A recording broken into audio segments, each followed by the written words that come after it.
let's see. Hold on while I work on a couple of things. I'm trying to see if I can shoot this sideways. Um, so let me see what orientation it is going, because I don't want it vertical if I can help it. But if I have to, I will. So give me a brief moment while I figure this out. So hold on there. And I'm just checking it with another account. So if you're here, we're going to get to some comments or content in just a moment. We gotta get some technical difficulties out of the way.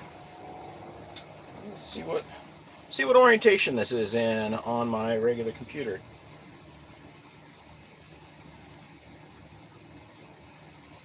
Yeah, no, doesn't like it. All right. There we go. There. I guess we can only be in the vertical. Okay. So, well, welcome to the live. I'm just getting a chance to have some work done here on Thanksgiving break. I don't have a lot of obligations. I got everything done outside that I needed to, and it's time to just kind of hang out in the greenhouse. So we're out here. We're working on a couple of things. I'm experimenting with technology. Technology didn't like me, so we're going to put that off to the side. So this is just a random live. We're going to go for a little bit. I've been transplanting some plants up to try to make space, and I've been transplanting other plants that I've decided I want to keep, like this one here. This is one of my firefly hybrids. It has really pretty blossoms. That one is, you can kind of see there's almost a star pattern to that one. This one is the one where the stem grows really bright, so we've got it in a bigger container now, and we're going to start propagating it for cuttings, and we're going to keep working with that one. It's got really nice roots. I really like that one a lot. So let's get down here and I'll show you what we're working on, and I'll do my best to keep track of comments or questions. So we're planting up one of our plug trays because we're going to make some space for some things that are coming up. We've got some new plants, and I need to make way. So this one here is the Glamoflage grape. So that's the variegated petunia. I've done a bit of work with this one with the fireflies. That's where we get the pure white petunias, the ones that are going to need to be grafted. That is something I'm going to keep working on. And kind of the idea of getting some of these started is this is where we're going to work with those grafts. So we're going to try to transfer them to these, but we need to get some of these up and going. Looks like I lost my only audience member. That's all right. Wow, that is very poorly rooted. It's rooted though. Okay, there's 6 more of those. Oh, I have a few more things that I want to get planted up, so I'm going to move this over here, keep working on that. So one of the things about my lives is there a chance to ask questions. It's much easier to ask a question when it's the slow season than when things get busy and I'm not available to answer questions as rapidly. So if you do have gardening questions, you can always ask those at any time. And we're going to kind of cover a whole bunch of agriculture related topics. That's generally what we do, is answer those ag questions, things that you have, questions about your garden, things like that. One of the things I should have grabbed, but I don't want to bring it out in the cold, was a poinsettia. So I'm going to shoot a live a little bit later on this, either this weekend or maybe next week. It depends on how cold we get. And it'll be about poinsettias. So if you like poinsettias and you didn't get a chance to go out and get one, just understand this was the weekend to go get poinsettias at Home Depot. They're $1.25. And people wonder why I would not grow poinsettias when I had my students at the greenhouse. It's because I could buy 3 to 5 blossom, so 3 to 5 bract, or the little, the bright part of those flowers. I could buy 3 to 5s for $1.25. I can't buy the soil or the cuttings for $1.25. So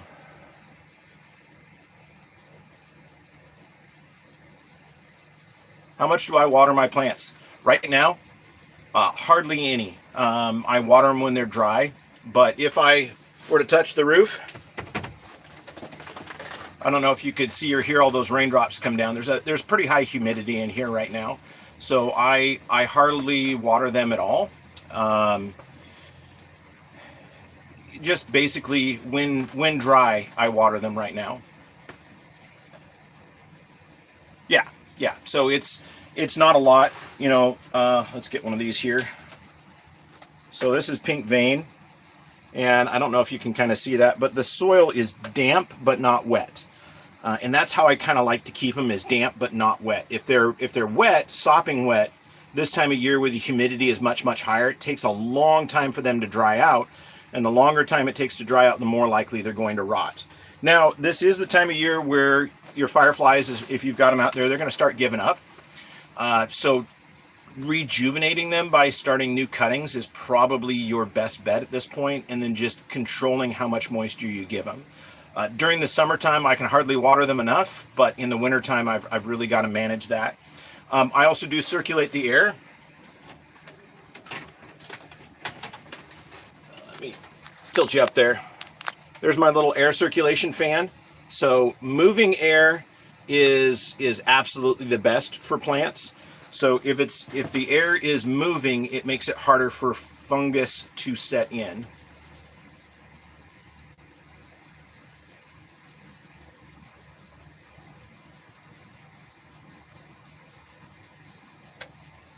See, I'm assuming it says plans, but I'm assuming it says what you meant was plants. I love plants. When I go to my grandma's house, she has a big garden. I absolutely love plants. I am working very hard here in our home in North Idaho to get a lot of plants. Some of them are going to be relegated to the greenhouse. I've got plans for some new fun stuff coming up. There is another greenhouse build that will take place maybe midsummer next year. I got to save a bunch of money to start working on it. I'm going to build a much more permanent greenhouse than this one. And then one of the goals is a Titan Arum. So Titan Arum is, yeah, that's okay. I figured that's what it was. Titan Arum is the corpse lily, or the world's largest flower by size. By weight, there's another corpse flower that's heavier, but that one is a parasite, and it's much more difficult to grow for just an average home consumer or home gardener. But the Titan Arum is one of my next target plants. I had been in communication with another carnivorous plant person that's got another channel. I think it's Carnivorous Plant Hub. And they are also in North Idaho, and I have reached out to them seeking kind of what plants are going to work good for us here in North Idaho, because we get fairly dry. But yeah, I'm going to work on that. Okay, bye. Thanks for dropping in. Yeah, so I'm going to keep working on those. I'm going to start filling up some more of these pots, and we're going to try to get some more out of this tray. So if you have questions, go ahead and drop them. Otherwise, we're going to do a little bit of work here. So, got my portable bench, and we're going to work on these cuttings. So, we're really trying to... Oh, everybody left. You don't all have to leave. I'll still stay. But yeah, we're going to work on some of these cuttings because we've got to make room for what is coming. So, coming soon, we are going to start planting up the Firefly Petunia seedlings. So all of the hybrids that we made last year, those are coming up for next year. So we're going to work on those. Some more soil.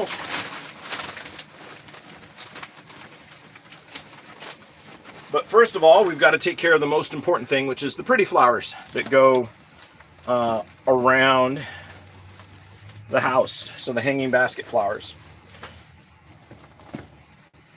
So if I was still doing the high school greenhouse, this would be about the time that I'd start preparing the high school greenhouse to receive plant material.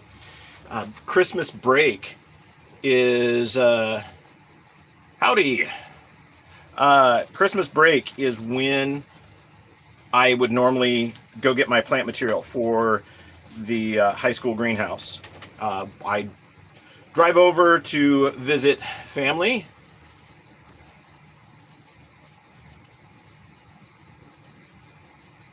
I would drive over to visit family, and then I would pick up my plant material at that time and get it all over here to North Idaho.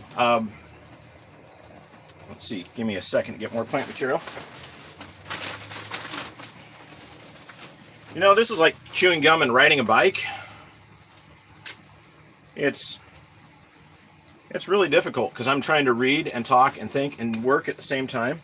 I don't know how other YouTube people do that. Maybe it's just practice. But yeah, I would get my plant material this time of year and get that in. The reason I always went and picked it up, it's a 400-mile trip to go get plant material from here. When I say plant material, I mean cuttings. Basically, any of the starts that I would normally get, I would drive 400 miles. I'd visit family while I was there, pick up my cuttings, and drive them back. And the reason I do that is if you look last January, I got all my plant material in for the high school. Some of it took a long trip. So it was supposed to go from Oregon to North Idaho, but I had some go from Oregon to the East Coast to Spokane and back down to me. So the boxes had been tumbled. So it's just better if I go pick them up. So yeah. All right, let's get some more of these out of here. So some of these are cuttings of firefly petunias, and some of them are cuttings of my other the big upright. So they're cuttings of that. I think I've only got 2 of those, but I don't remember which 2 cuttings it is. But it'll be obvious. You know, the firefly petunia only does so much. I know this is one cutting, but it is not ready. But we're going to put it over here anyway. Try to keep it going. Maybe it's this one. But anyway, we're going to get all this stuff going, get it ready for spring. Ooh. Hello, Mr. Aphid. Got some aphids on this. Time to spray again. Those are survivors. We don't want survivor aphids here.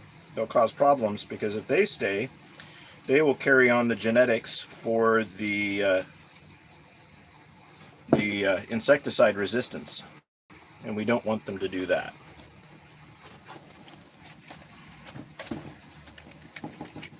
So all of these should be original fireflies, at least the ones that I'm planting now. So they should be glow in the dark. I was out here to see what ones are actually glowing, but I can't do a live stream and watch glowing plants at the same time, because then you can't see, because the screen is bright enough that it kind of washes things out. So there we go. There's 16 cuttings taken care of. Get a few more things out of the way. Some of these others, I had a slug in here, and he really kind of devastated what I was working on. So kind of be careful. Got a few more pots. It's a sturdy one. We'll use that one. Move this over. Kufia. So my kufia is growing, so otherwise known as bat face flower. This I'm not going to transplant up right now. So I had a question earlier about rot and moisture. This is definitely one that is very, very sensitive to rot and moisture. So kufia, bat face flower. So this stuff I'm going to leave in this size container because these cuttings are small enough that's about all the water they can use and cycle through. So those are going to stay like that.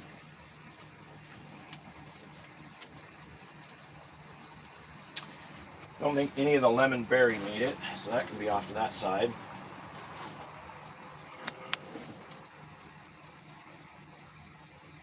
Those didn't make it. That one did. I think that's lemon berry. We're going to leave that one. That looks like MRP. Don't know what these are, but I think we're going to plant these up next. after we get some of these others. So I'll scrape our soil back.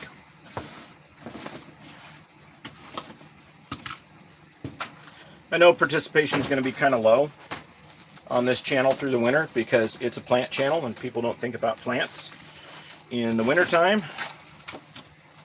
But that's our main thing we do here. We're going to go for it anyway.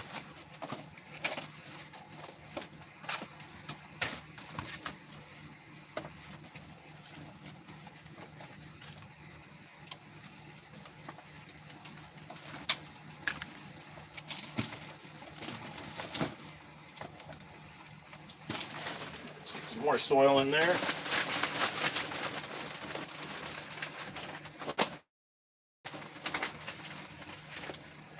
All right.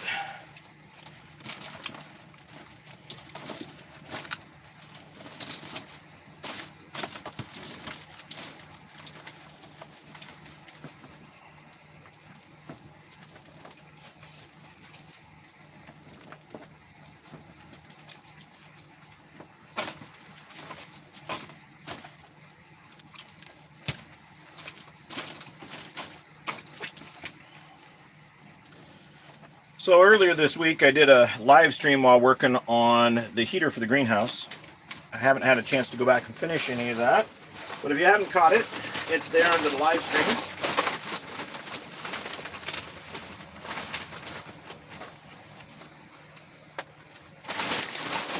I'll link it down in the description of this live stream, but that's where we're building a propane heater that is a vented propane heater. It's going to be radiant heat, and it's actually right down here in the corner. So I've been working on putting that together. Part of the problem with having such a small greenhouse is there aren't any heaters that are designed for a space this small that have venting to the outside. And when you're dealing with plants, it's actually very important to have that venting. So the question is, what do I grow? So right now, so this one back here in the corner, this is actually a bioluminescent firefly petunia. So this one glows in the dark. So this was genetically engineered by a company here in Idaho. It's the first genetically engineered plant that the home consumer can purchase that glows in the dark. And I do a lot of genetic breeding work with it. So I turn it different colors. So it normally just comes white, and I cross and hybridize it with other colored petunias, like some of the ones over here, like this one. This one's called Night Sky. So I'm working at hybridizing it with that. And a few others. So petunias, and then I've got some verbena, some sweet potatoes, all sorts of just hanging basket material. It's mainly what I kind of focus on. I grew up as an ornamental nurseryman, so I grow basically flowers, perennials, annuals, hanging baskets, getting into some carnivorous plants. So I grow all sorts of things. I also have one more thing. So let me turn you all the way around. Hopefully it won't go out of focus. That is a cactus. What kind? I don't know. It's one I inherited from a family member, and it was kind of dying when they had it, and I've cut it back severely, brought it into the greenhouse, did a lot of work with it this summer, and now it's looking absolutely fantastic. All right, so let's get, where'd my little dibble stick go? I had it here. Oh, there it is. Let's get these guys out of here. So these are some of the petunia cuttings. They look so-so right now, so not super happy with them, but that's what we've got. So we're going to get these into some larger containers so they can keep growing, and I really want to free up the space. Ooh, that's not good. Well, that part's dead. Well, we're going to put that down here, see if we can get that to go. Yeah, roots aren't too good on this. It's been a little cool in here, which is kind of hard for root development when it's cold. I've been working hard to keep this greenhouse above 56 degrees, and 56 degrees is your target point to keep your plants healthy and growing. If it gets below 56 on petunias and bedding plants, they stop growing. Yep. All right. Hope you have a good day. So, hey y'all, you don't have to leave. You don't have to leave. You're welcome to stay as long as you want. I'll just talk to the people in the chat when you guys ask questions. But I'm going to keep working here. Some of these I may combine to try to get a stronger plant. They were attacked by a slug in the plug tray. He was hiding underneath and I didn't see him. I was constantly looking for him, but I couldn't get him.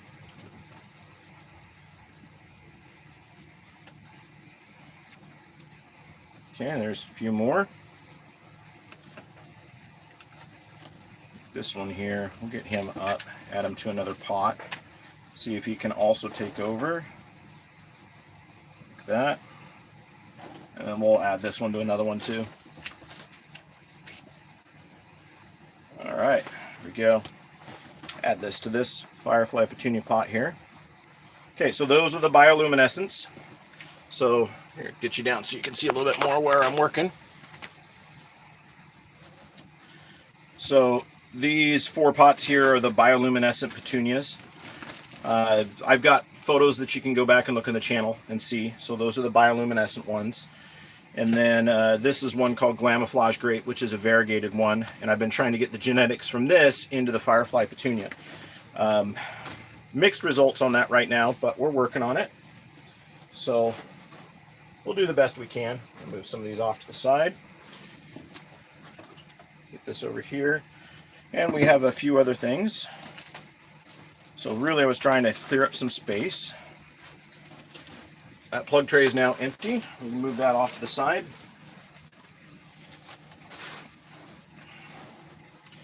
And let's see, what else do we want to bring in here?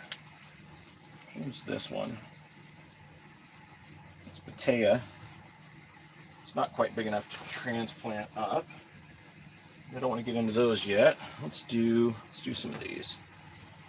Alright, so we've got a couple other petunias here. This is another purple. These might be cuttings. I think these are cuttings of Mr. Ross's purple. So that was more of a cold hardy or cold resistant petunia that I've worked with for the last couple of years. I've been trying to isolate what makes it cold hardy or cold resistant, and trying to get some strains of that will work good for you as the home grower to have a petunia that can handle a frost. This particular one, I've had it handle temperatures all the way down to -4, so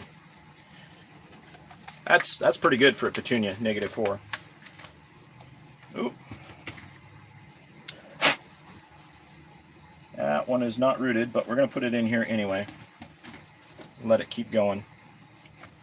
Maybe we'll move one of these into it too. Yeah, these have roots. I hate to lose that one. We'll do this. Put that one in here. Do another pot. Because I think this other one has roots. Yep.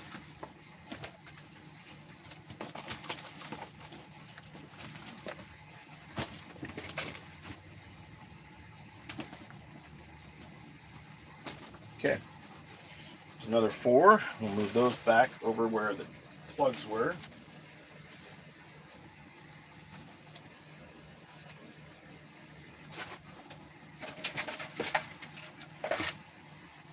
Let's see what else we've got. Pretty sure this is more Mr. Ross's purple. Yeah. I'm going to put that here. I think I'm going to hold that for a little bit. Ah, there we go. That's the troublemaker. You see that snail right there? This is not a native species of snail. This is an introduced species. This is the same one that they would use for escargot. So we're going to get rid of him, get him out of the greenhouse.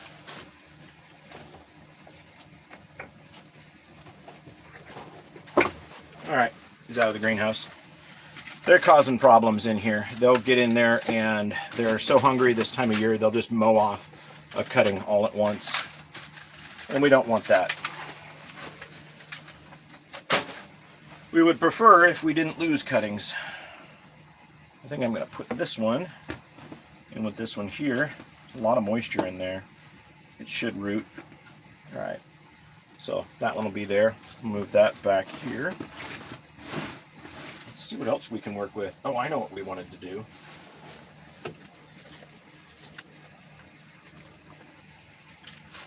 Wanted to use this tray and work with some of these cuttings that I have. We're going to try to do some cuttings. I don't think I've got any of my rooting hormone left. Oh, here it is. There we go. Let's try this. We're going to do some cuttings. Got a little bit of my rooting hormone. We're going to water this, so hopefully it all goes in the correct direction. Away from the heater.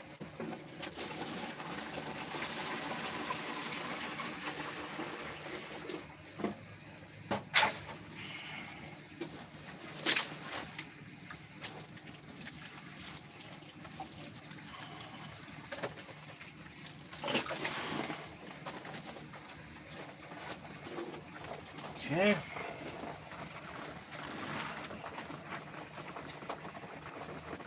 Hopefully that will absorb water. Yeah, it's kind of dry. Let's do this. Let's start over. Let's start over. That stuff's so dry, it's not going to accept. It is not going to accept water.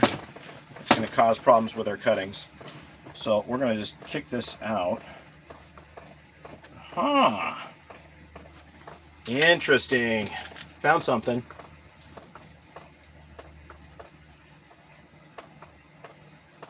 See that guy there? That is a grub. That's a caterpillar grub. And I bet you that is for a budworm. So we're going to put him over here in a container and we're going to just kind of hold him there. All right, I'm going to mix some of this soil together and put it in my waste container and save it for later. We'll get some damp potting media and we'll try again because that was just disappointing. I could see it beating up and it wasn't going to work, so we'll get this out of the way. Do that. Put some new potting soil in there.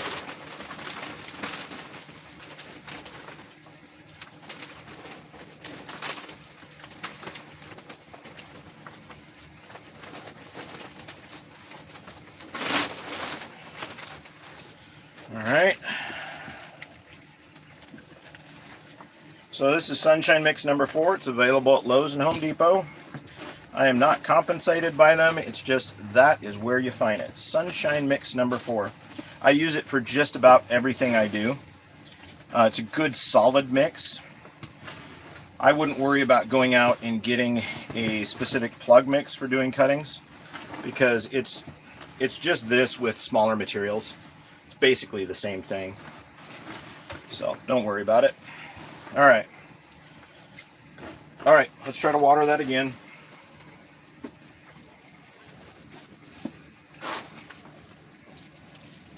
There we go. That is a much better, I can see how it soaks down. It's going to be a much better reception of the water, except over here. Normally I'd water it from the bottom, but not set up for that right now. Oh yeah. Nice and dirty working in the greenhouse tonight. Alright, so I'm going to move that out of the way. Clean a spot here so I can see what I'm doing. We're going to use rooting hormone. Don't worry, the goobers are on the outside. It won't really matter either. This is Dip and Grow. So it's a rooting hormone concentrate. It's one that I recommend. It's one I used for years and years and years. We're going to do this in 1 to 20. So I'm going to follow a little measuring cup.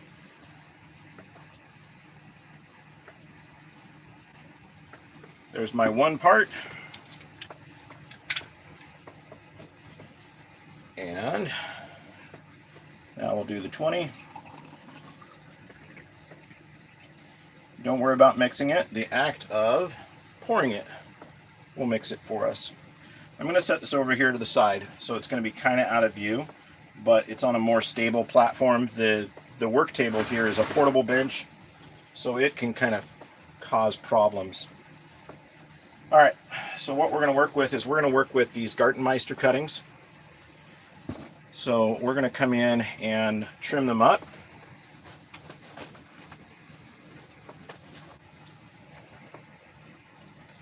My tools are all dirty now.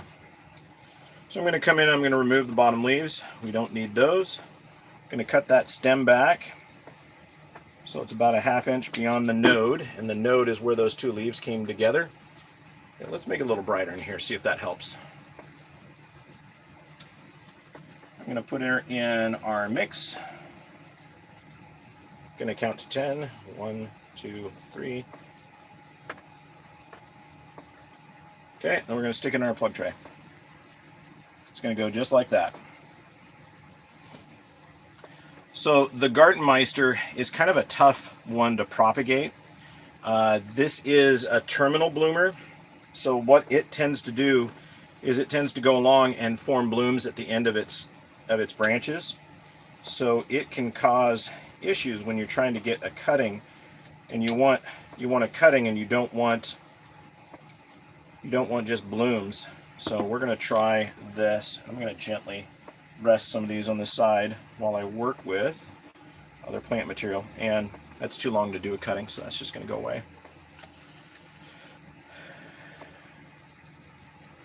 Yeah, well, we'll try on one of those. The internodal length is really long on that.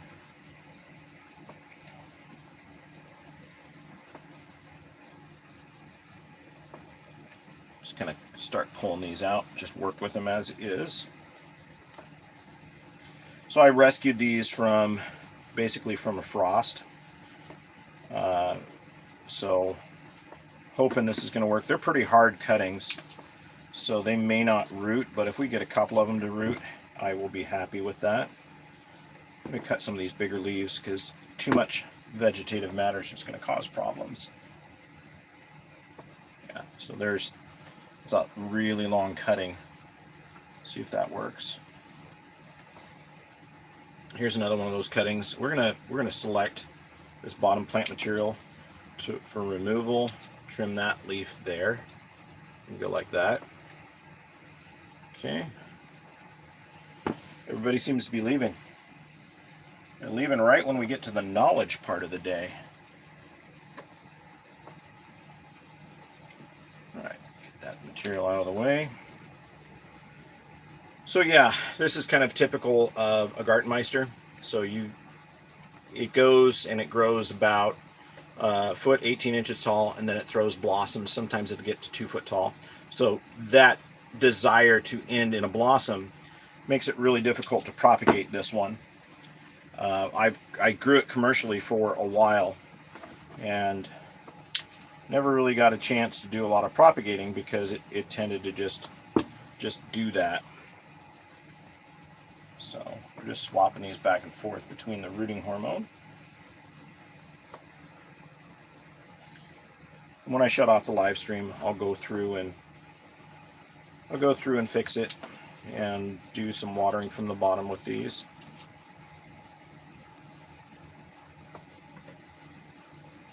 Don't need that blossom spike drawing all that energy. It is a really pretty flower though. I like it.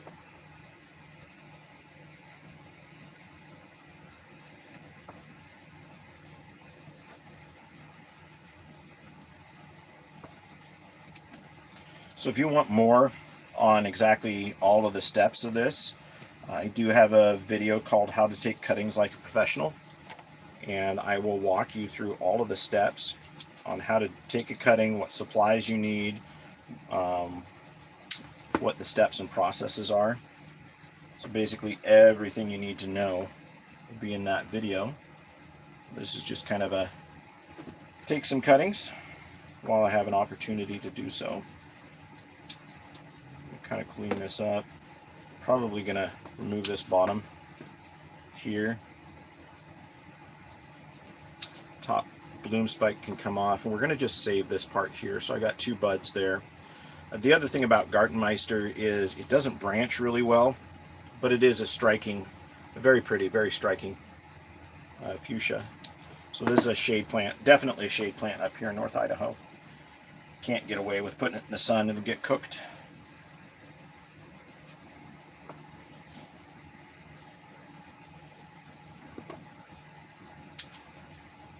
Just trimming off those blossoms. Probably go in and do this. Make a smaller cutting out of that one, but it'll be all right.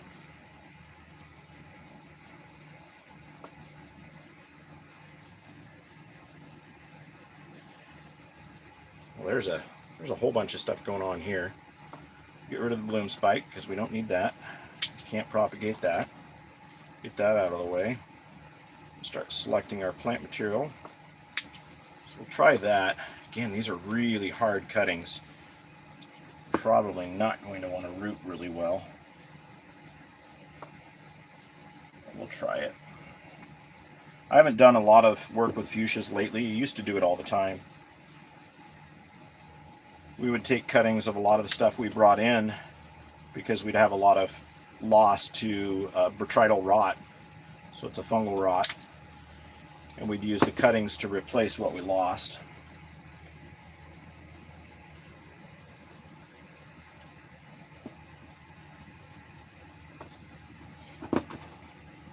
Take the bloom spike off on that one. And this one will trim that so it's a new start. Trim it like that. Kind of see that one there. We'll use that.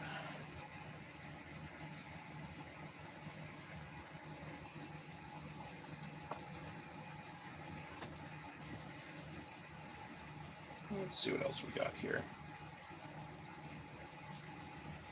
Oh, I think we can do this one. This will be an interesting cutting. There's 2 buds on either side. So we're going to put those, we're actually going to put those in the ground, see if we can get it to work. Because they will come up above ground level.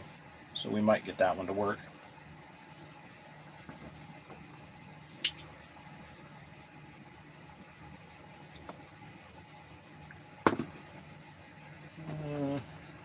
That leaf is dying, that will come off.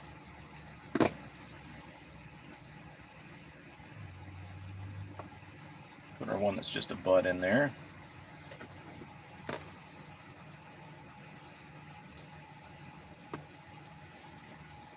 See what we can do here. Probably like this. Trim off these bottom leaves.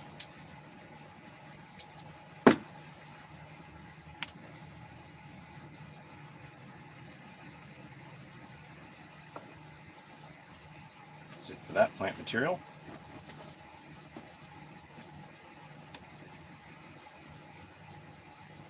Let's see what we've got here. It's a leaf. That could be a cutting. That's a not so good cutting. That's not going to work as a cutting. Okay. So we'll prep that one that way. Cut that one off. Take this cutting out. Our soak.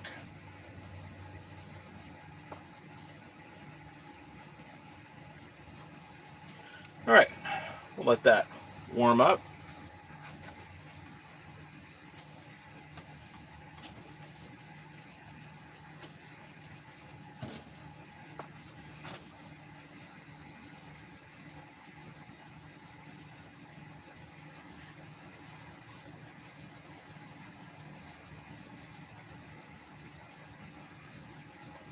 Probably good enough soak on those. Put those in there. So 3, 6, 9, 12, 15, 18, 19 cuttings. We'll see which one of those takes. See if we can get some to take. I only need a couple to take. I don't need 19 of them, but I would kind of like to have like 5.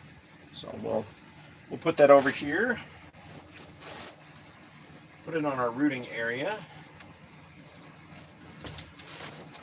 Move those starts out of the way.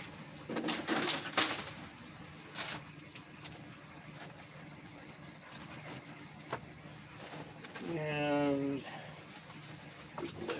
We're going to put this over. Grab a couple things down here. Got our tray. That's where we're going to add some of the moisture. Add that water at the bottom of that. And we'll have a humidity dome over the top of it.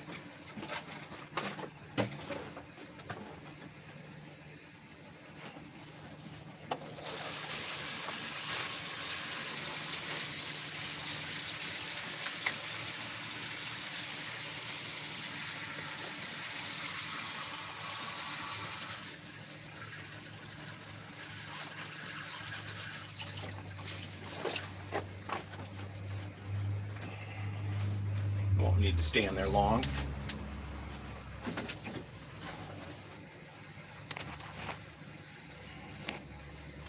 So I've got a tray of water here. We're going to set this here. Just the bottoms of it are going to be in the water. I don't need the whole thing. And we'll just let it soak for a little bit. And then once it gets all the way to the top, we'll go ahead and take it out, and then we're going to put the whole thing under a humidity dome. And then I'm going to turn the bottom heat on. So I've got a rooting pad over here. So it'll be in that, and that'll help hold that moisture in while those roots take off, and it'll keep that a little bit warmer. I might end up putting a little bit of corrugated plastic under it to provide a little bit of insulation, but those should be watered well enough now.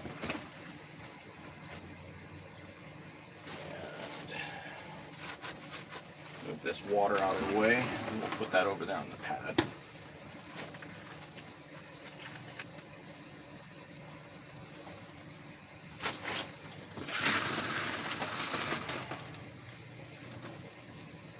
Okay, I'm using a sun pad light. It's the heating pad that I'm using. Put that in there and let them soak up a little water.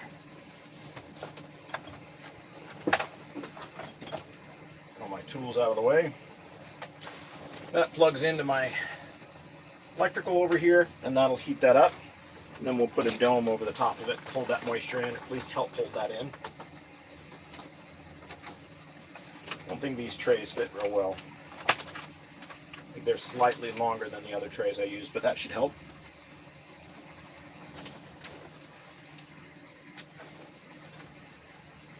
But anyway, I think that we've been streaming for a little while, so I think that about wraps it up for tonight of what I wanted to accomplish. Is wanted to get those fuchsias in the rooting hormone and then in the soil, so we can start growing those roots and get some of those plants coming for or get some of those plants growing for next year. And I think the greenhouse has been holding about 60 degrees at night, which has been nice. I've kind of turned the heat up a little bit more. And then I've got to work on something to kind of control the moisture, because there's a lot of excess moisture in here. It may entail me just bringing in a rag and wiping down the walls, because it runs off. But whatever gets into the ground soaks in and disappears, but it's what's kind of hanging in here that's the issue. And I know really once winter sets in and it gets super cold outside, moisture is not going to be an issue. Whatever air exchanges out will basically take the moisture with it. So that'll be a good thing. Tomorrow I'll get back into the heater. I've got to burn some of the oil and paint off of the pipe, because when I was running the single burner through it, it was working, but it was smoking a lot, and we just can't smoke up the greenhouse like that. Need to have something we can breathe. We don't want to be breathing fumes, and we don't want the fumes to hurt the plants or the fish that are still in here. But yeah, so just a little bit of work today, trying to get some of my plants a little bit happier. So I think I missed watering on these sweet potatoes, but I kind of prefer they were a little stunted because the rest of the sweet potatoes are growing quite well. They haven't been slowed down by the temperature.